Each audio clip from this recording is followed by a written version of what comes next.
I know the video title says that this is a crash course on backward design, but we are actually going to be covering two instructional design strategies, forward design and backward design, because honestly, you can't understand one without the other. Now, before we jump into planning, it's important to be able to choose the framework that best fits your goals for the course. That means we should have a good understanding of what we are looking to accomplish by the end of our chosen learning cycle. So, are we teaching a skill that requires basic memorization, repetitive tactile practice? Well, forward design works really well for this kind of basic skill development.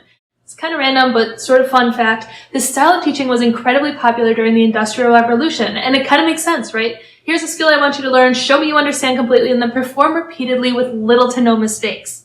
Now, that's forward design, and there's absolutely a place for it in some courses. But what if your course is demanding a little bit more from the learner? Do you want them to know a subject inside and out, have application and critical thinking skills around the subject? Do you want them to be able to use this understanding in the future applied to these different multi-dimensional problem sets? Well, for a lot of us, the answer is yes. And in this case, backward design would be a great design strategy to use. Let's explore this a little bit further. Starting with forward design. You've probably seen this in traditional course planning, either courses you've designed or taken previously, and it looks something like this. We start by identifying a skill set that needs to be learned. We plan a sequence of lessons or activities to teach that skill set, and then we create an assessment to measure whether the student can perform that task. And now, while that's really useful for teaching somebody how to perform a single task, it doesn't work as well when it comes to fostering real understanding of the topic. And this tends to happen when an assessment is created after the lessons are planned, because that assessment ultimately focuses on repeating back a set of learned information. Enter backward design. Now, the most basic version of this framework starts like this. We identify what students should know and how students would apply this learning in academic and non-academic settings in the future. We create an assessment that measures that learning, and then we plan lessons that will guide students towards full comprehension of our course goals. And the shift in planning order can have a significant impact on student learning and retention, because we always have our end goal in mind.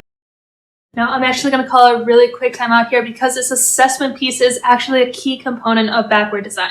Now, when you sift through the literature on backward design, this concept of authentic assessment pops up pretty frequently. But what does that actually mean?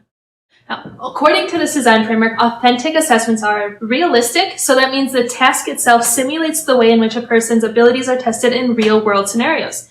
They require judgment and innovation, so students are given a complex problem to solve that requires them to apply what they've learned to these unique, multi-dimensional situations. And they also allow opportunities for students to rehearse, practice, consult resources, get feedback on their work so they can refine that end product.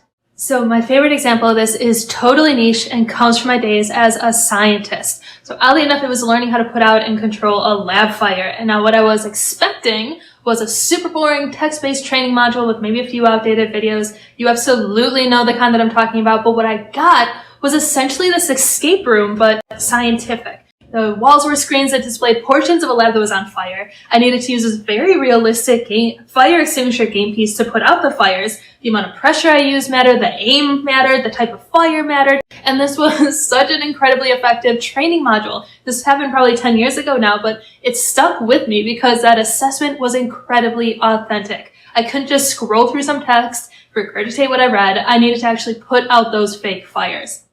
So, when it comes to your assessments, projects, exercises, etc., backward design tells us to keep it real. Give students a space to practice before emerging into the world to do it on their own. Now, does forward design have its place in education? Yes. Does backward design have its place in education? Absolutely. So, how do you know when to use one strategy versus the other? Let's look at a quick example.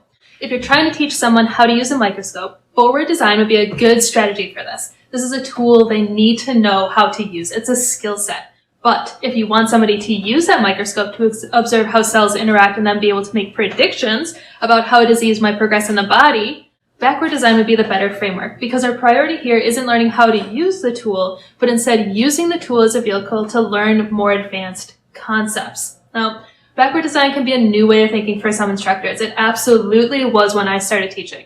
And that's why this workshop is all about practice. These activities are designed to help you to get started using the backward design framework to plan a single unit, your entire course, and everything in between. We'll talk about goal setting, creating assessments, and how to plan learning activities. But the goal here is not to have all of your course materials curated and ready to deploy at the end of this workshop. Instead, you're working towards developing a roadmap for your chosen learning cycle or project.